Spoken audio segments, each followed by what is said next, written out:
அன்பின் குமாரனாகிய கிறிஸ்து இயேசுவிடமிருந்தும் தூய ஆவியானவரிடமிருந்தும் கிருபையும் சமாதானமும் நல்ல பேராசீர்வாதம் தர்மையான ஓய்வு நாளிலே ஆண்டவருடைய திருவீட்டிலே கடந்து வந்திருக்கிற நம் ஒருவருக்கும் மீதியாய் உண்டாவதாக. ஆமென். இந்த அற்புதமான வேளையிலே சிந்தனைக்காக கொடுக்கப்பட்டிருக்கிற திருமறை பகுதி முன்பு நாம் வாசிக்க கேட்ட நற்செய்தி பகுதி. மார்க் எழுதிய நற்செய்தி நூல் 13வது அதிகாரம் 1 முதல் 13 முடிய உள்ள வசனங்கள். காலத்தின் அருமையை கருதி நான் 13வது வசனத்தை நான் வாசிக்கிறேன். என் நாமத்தின் நிமித்தம் எல்லாராலும் பகைக்கப்படுவீர்கள். முடிவு பரியந்தம் நிலை நிற்பவனே ரட்சிக்கப்படுவார். முடிவு பரியந்தம் நிலை நிற்பவனே ரட்சிக்கப்படுவார். கண்களை மூடுவோம். ஆண்டவரை நோக்கி பார்த்து ஜெபிப்போம். மன்னன் இயேசு வருகின்றார், நீ மகிழ்ந்து பாடிடு. மணவாளன் வருகின்றார், நீ ஆயத்தப்படு. மன்னன் இயேசு வருகின்றார், நீ மகிழ்ந்து பாடிடு. மணவாளன் வருகின்றார், நீ ஆயத்தப்படு. அல்லேலூயா ஆனந்தமே, அல்லேலூயா ஆனந்தமே. ஆடி பாடி நடனம் ஆடி ஆனந்தித்திடு. ஆடி பாடி நடனம் ஆடி ஆனந்தித்திடு. மகிமையானவர் மறுரூபமானவர், கிஞ்சிலிப்பழம் அவர் கிண்ணற தோட்டம். மகிமையானவர் மறுரூபமானவர், கிஞ்சிலிப்பழம் அவர் கிண்ணற தோட்டம்.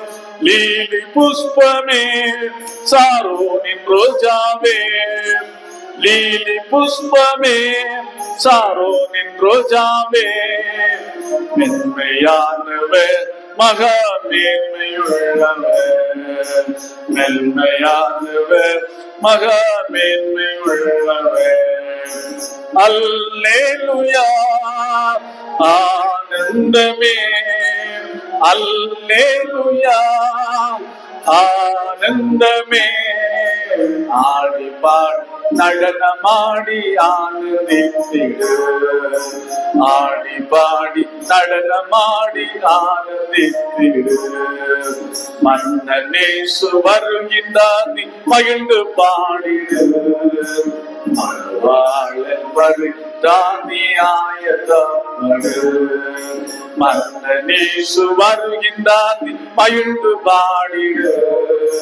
மணவாளன் வருகின்றார், நீ ஆயத்தப்படு.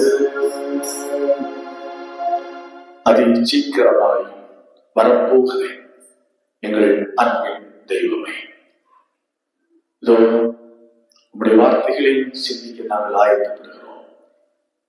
உம்முடைய வார்த்தையினாலே நாங்கள் தொடரப்பட்டு, ஆண்டவரே உம்முடைய வார்த்தையினாலே நாங்கள் ஆண்டவரை ஆயத்தம் உள்ளவர்களாய் ஜீவிக்க ஆண்டவரை எங்களுக்கு கிருபை புரிய வேண்டும் என்றால் ஜீவிக்கிறோம். இதோ உங்களுடைய வார்த்தைக்காக அவர்களோடு காத்திருக்கிறேன். அன்று பிள்ளைகளின் ஒவ்வொருவரையும் உங்களுடைய வசனத்தை கொண்டே நீர் ஆசீர்வதியும். எங்களை தாழ்த்துடைய திருக்கரத்திலே அர்ப்பணிக்கிறோம். இயேசு இரட்சகர் என்பதானத்தில் ஜெபிக்கிறோம் ஜெபங்கேளும் அன்பு நிறைந்த எங்கள் நல்ல கர்த்தாவே, ஆமென். அன்பானவர்களே, நம்முடைய வாழ்க்கையின் ஓட்டத்திலே பலவிதமான மனிதர்களை நாம் சந்தித்துக் கொண்டிருக்கிறோம். அநேக நேரத்திலே நம்முடைய இல்லங்களுக்கு சிலருடைய வருகை இன்பத்தை தரும், சிலருடைய வருகை துன்பத்தை தரும். ஏண்டா இவன் வந்துட்டானோ, அல்லது வந்து விட்டான், என்ன பிரச்சனையை கிளப்ப போகிறானோ அப்படின்னு இருக்கும். இப்படிதான் ஒரு முறை இசை புயல் என்று அறியப்படுகின்ற ஏ.ஆர். ரஹ்மான் அவர்களிடத்திலே பேட்டி எடுக்கப்படுகிறது தொலைக்காட்சிக்காக. எல்லா கேள்விகளையும் கேட்டு முடித்துவிட்டு அந்த நெறியாளர் ஒரு கேள்வியை ஏ.ஆர். ரஹ்மானிடத்திலே வைக்கின்றார். கடைசியாக உங்களிடத்திலே நான் ஒரு கேள்வியை முன்வைக்கிறேன் அப்படி என்று சொல்லிவிட்டு கேட்டார், இந்த உலகத்திலே நீங்கள் யாரை சந்திக்க விரும்புகிறீர்கள் அப்படின்னு கேட்டார். யாரை சந்திக்க விரும்புகிறீர்கள்? இந்த கேள்வி எதிர்பாராத சிந்தித்து விட்டு கடைசியாக சொன்னார், இயேசு கிறிஸ்து மீண்டும் இந்த உலகத்திலே வரப்போகிறார் என்று சொல்கிறார். அப்படி என்றால் வரப்போகின்ற அப்படி அவர் வருவாரானால் அவரையே நான் சந்திக்க விரும்புகின்றேன், அவரையே நான் சந்திக்க விரும்புகின்றேன் அப்படி என்று சொன்னார். ஒரு கிறிஸ்தவ மார்க்கத்தை சாராத ஒருவர், இசைத்துறையிலே ஆஸ்கர் அவார்டுகளை வாங்கி புகழ் சேர்த்த ஒருவர் தன்னுடைய விருப்பத்தை வெளிப்படுத்துகிறார். யாரை சந்திக்க விரும்புகிறீர்கள் அப்படி என்று கேட்டபோது, மீண்டும் வரப்போகிற இயேசுவை சந்திக்க வாய்ப்பு கிடைக்குமானால் அவரை நான் சந்திக்க விரும்புகின்றேன் என்று சொன்னார்.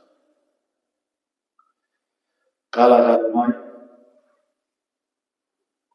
திருச்சபைக்கு வந்து திருமறையை வாசித்து ஜெபித்து காணிக்கை கொடுத்து செயலாற்றி கொண்டிருக்கின்ற நம்முடைய வாழ்க்கையிலே நாம் யாரை சந்திக்க விரும்புகின்றோம், அல்லது மீண்டும் வரப்போகின்ற இயேசு கிறிஸ்துவை சந்திக்க நாம் ஆயத்தமாக இருக்கிறோமா என்பதை இந்த நாளிலே இந்த வசனத்தின் வெளிச்சத்திலே நாம் நம்மை கேட்டு பார்க்க வேண்டும்.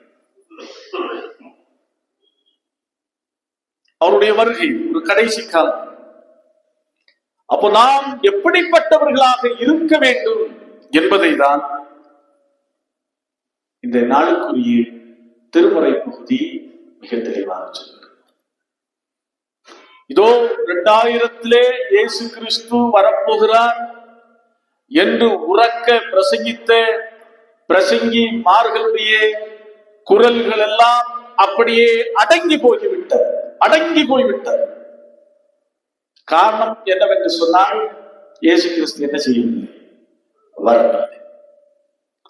அப்படி வருகிறேன் என்று சொல்லுகிறவன் ஏன் காலம் தாழ்த்தி கொண்டு போக வேண்டும்? ஆனால் நமக்கு இருக்கிற பிரச்சனை அதுவல்ல. அவர் வருகிறேன் என்று சொல்லி இருக்கிறார், ஆனால் எப்போது என்றெல்லாம் அவர் எந்த ஆண்டு எந்த மாதம் என்றெல்லாம் அவர் காலம் குறிப்பிடவில்லை. ஆனால் அதே நேரத்திலே நாம் எப்பேற்பட்டவர்களாக வாழ வேண்டும் என்பதை குறித்து இந்த நாளுக்குரிய திருமறை பகுதி மிக தெளிவாக சொல்கிறது. அதான் வாசிக்க பார்க்கலாம். 5வது வசனம். இயேசு அவர்களுக்கு பிரதியுத்தரமாக, ஒருவனும் உங்களை வஞ்சியாதபடி எச்சரிக்கையாய் இருங்கள். முதலாவது இயேசு கிறிஸ்து சொல்லுகின்ற காரியம், ஒருவனும் உங்களை வஞ்சியாதபடி எச்சரிக்கையாயிருங்கள். 6வது வசனத்தை வாசியுங்கள். ஏனெனில் அநேகர் வந்து என் நாமத்தை கொண்டு நான் தான் கிறிஸ்து என்று சொல்லி அநேகரை வஞ்சிப்பார்கள். ஒரு வஞ்சிக்கின்ற ஒரு காரியம் எத்தனை பேருக்கு தெரியும் என்று தெரியவில்லை. ஒரு புகழ்பெற்ற பிரசங்கியார் இருந்தார், லாரி பிரசங்கியார். டிஜிஎஸ் தினகரனுக்கெல்லாம் முன்னுள்ளவர். மிகவும் இறை அருள்கொடைகளை பெற்றவர். கடவுள் அவரை கொண்டு அநேகமாயிரமான அற்புதங்களை ஆண்டவர் செய்தார். கடைசியாக இதோ இயேசு வரப்போகிறார் அப்படி என்று பிரசங்கித்தார். பிரசங்கிப்பதோடு நின்றுவிட்டால் கூட பரவாயில்லை, இதோ இயேசு வரப்போகிறார், எல்லாரும் வாங்க, குற்றாலத்துக்கு வாங்க அப்படி என்று அழைப்பு விடுத்தார். அப்போ இயேசு வந்த பிற்பாடு நமக்கு சொத்து எதுக்கு, வீடு எதுக்கு, அப்படி என்று அநேக மக்கள், குறிப்பாக திருநெல்வேலி, கன்னியாகுமரி மாவட்டத்தை சேர்ந்த அநேக மக்கள் தங்களுடைய நிலங்கள், புலன்கள், வீடுகள் எல்லாவற்றையும் விற்றுவிட்டு குற்றாலத்திலே போய் இயேசுனுடைய வருகைக்காக காத்திருந்தார்கள். இதோ வருகிறார் வருகிறார் என்று சொல்லிக் கொண்டே வந்தார். இயேசு கிறிஸ்து என்ன செய்யவில்லை? இயேசு கிறிஸ்து வரவில்லை. கடைசியாக அழுத்தி கேட்ட பிற்பாடு அவர் கடைசியிலே சொன்னார், நான் தான் கிறிஸ்து என்று சொன்னார்.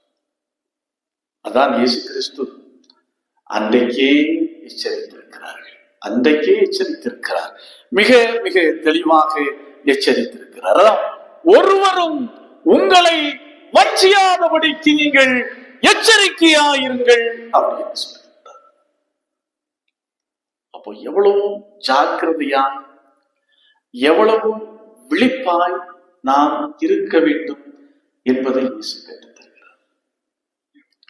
அடுத்து 2வது பாருங்கள். 2வது 7வது வசனமும் 8வது வசனமும்,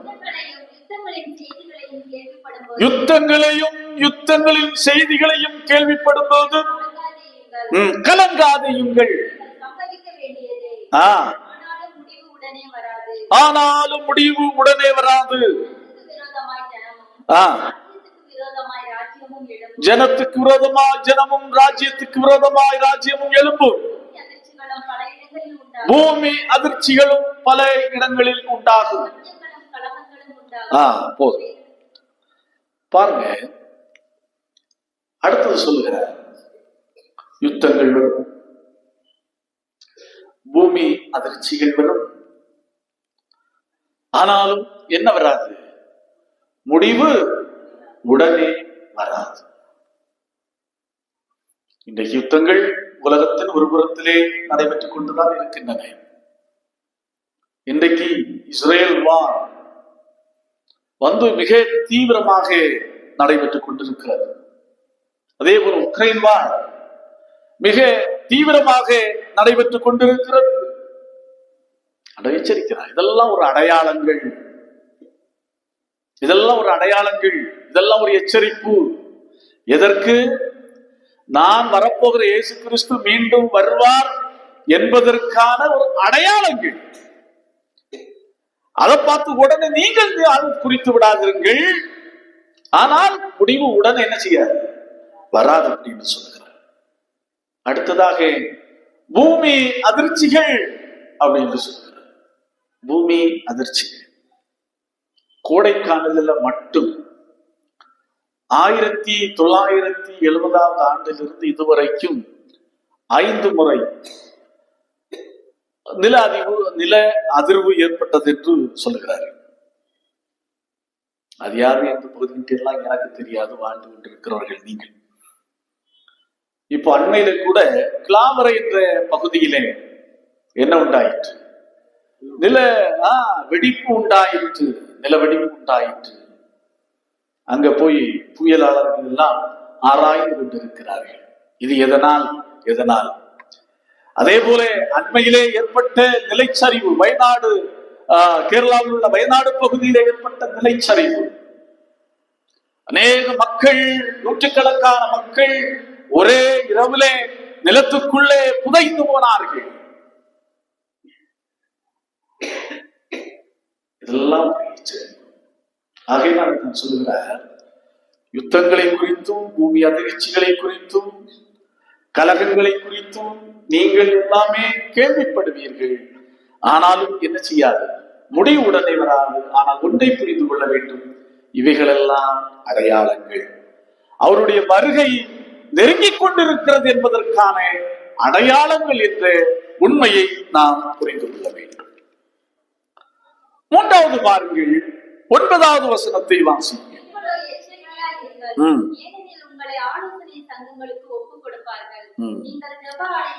நீங்கள் ஜெப ஆலயங்களில் அடிக்கப்படுவீர்கள். அதாவது ஒரு துன்ப மிகுந்த காலம், ஒரு நெருக்கடியான காலம் வரும். ஆண்டவருடைய மக்களுக்கு, கிறிஸ்துவை விசுவாசித்து வாழ்கிற மக்களுக்கு ஒரு நெருக்கடியான காலம் வரும். இன்றைக்கும் சீனா, வடகொரியா, நைஜீரியா என்று இருக்கிற இப்படிப்பட்ட நாடுகளிலே ஆண்டவருடைய மக்கள், ஈரான் போன்ற நாடுகளில் எல்லாம் ஆண்டவருடைய மக்கள் மிகவும் நெருக்கப்படுகிறார்கள்.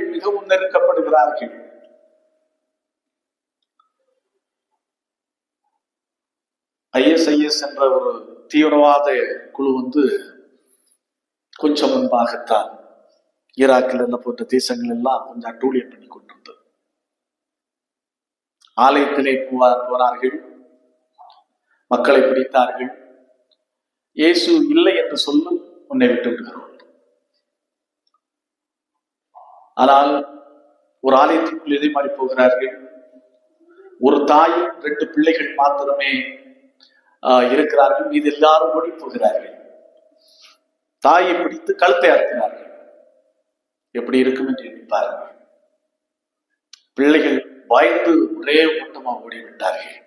அதான் சொல்கிறார், அடிக்கப்படுவீர்கள். ஜெபாலயங்களில் நீங்கள் அடிக்கப்படுவீர்கள். இது இயேசுடைய காலத்திலிருந்து, இயேசு பரலோகத்திற்கு எடுத்துக் கொள்ளப்பட்ட காலத்திலிருந்தே நடைபெற்று வருகின்றன. எச்சரிக்கிறார்.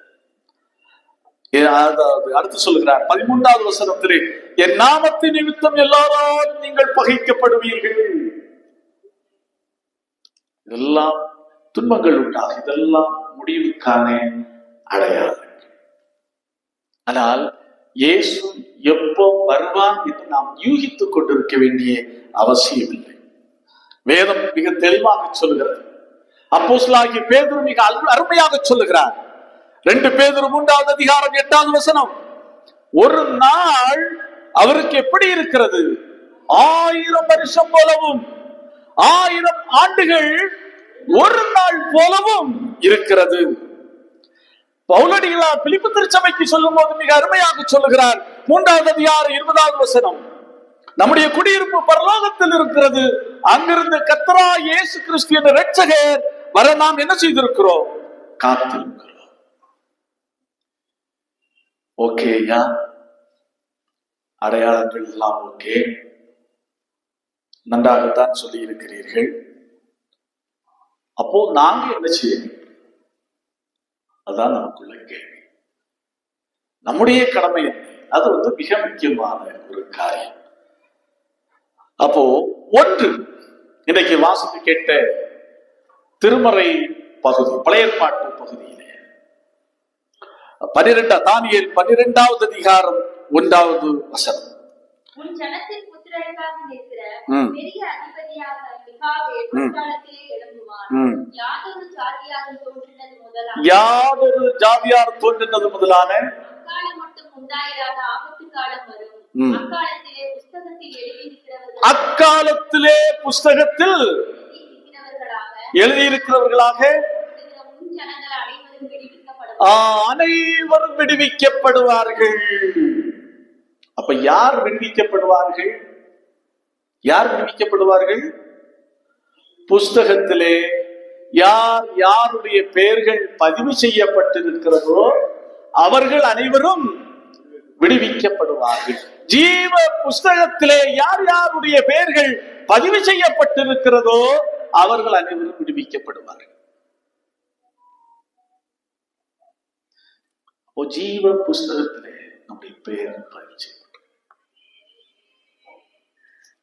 ஜீவ புஸ்தகம் அப்படின்னு சொன்னாங்க. சரி, அது நம்முடைய பெயரை எப்படி ஜீவ புஸ்தகத்திலே நாம் பதிவு செய்வது, பதிவேற்றம் செய்வது? இன்றைக்கு ரேஷன் கார்டு கவர்மெண்ட் கொடுத்துருக்கு. எந்த காரியத்துக்கு போனாலும் எதற்கு போனாலும் எதுதான் கேட்கிறாங்க? Ration card. ரேஷன் கார்டை கேட்கிறார்கள். அதே நேரத்தில் நம்முடைய பெயர் அந்த ரேஷன் கார்டுல என்ன செய்ய வேண்டும்? இருக்க வேண்டும். அதே போலதான் இயேசு கிறிஸ்து வருவார். வரபோது நிச்சயம் நம்முடைய பெயர் ஜீவ புஸ்தகத்திலே எழுதப்பட்டிருக்கிறதா என்பதுதான் மிக மிக முக்கியமானது. ஒருவேளை நினைக்கலாம், இல்ல ஆலயத்தில் உள்ள ரெக்கார்ட்ல என் பெயர் இருக்கு அப்படின்னு நீங்க நினைக்காங்க. உங்களுடைய பேரெல்லாம் பழைய ஐயரை தூக்கிட்டு போயிட்டாரு. அதை வச்செல்லாம் நம்ம முன்னேறி செல்ல முடியாது. ஜீவ புஸ்தகத்திலே நம்முடைய பெயர் எழுதப்பட்டிருக்க வேண்டும். அதான் எல்லாரும் விடுவிக்கப்பட்டார்கள். யார் விடுவிக்கப்பட்டார்கள்? யார் யாருடைய பெயர்கள் புஸ்தகத்திலே இருந்ததோ அவர்கள் எல்லாரும் விடுவிக்கப்பட்டார்கள். இதை நம்முடைய வாழ்க்கையில் நாம் புரிந்து கொள்ள வேண்டும்.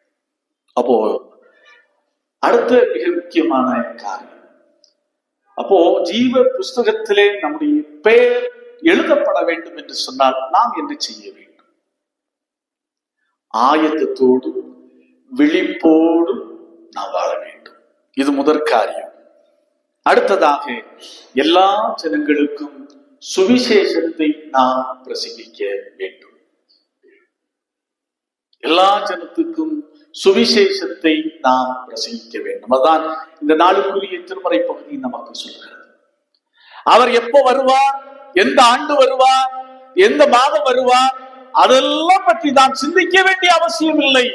ஒருவேளை இந்த நேரத்திலே வந்தாலும் நான் அவரை சந்திப்பதற்கு ஆவலோடு இருக்கிறேனா, ஆயத்தமாயிருக்கிறேனா என்பதுதான் மிக முக்கியமானது. இன்றைக்கு இதே நேரத்தில் வந்தால் அவருடைய வருகை எனக்கு மகிழ்ச்சி அளிக்குமா அல்லது துன்பத்தை கொடுக்குமா?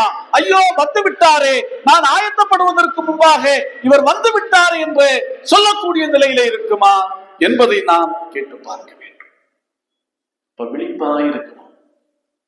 ஒவ்வொரு நாளும் விழிப்போம், ஆயத்தம் என்று சொன்னால் ஒவ்வொரு நாளும் ஆண்டவருக்கு இசைந்த ஏற்ற வாழ்க்கை வாழ்ந்து நம்முடைய விசுவாசத்துக்கும் இறைவன் பேருள்ள பற்றுறுதிக்கும் அன்புக்கும் செயல் வடிவம் கொடுப்போம் என்று சொன்னால் அது பேராசீர்வாதமாக.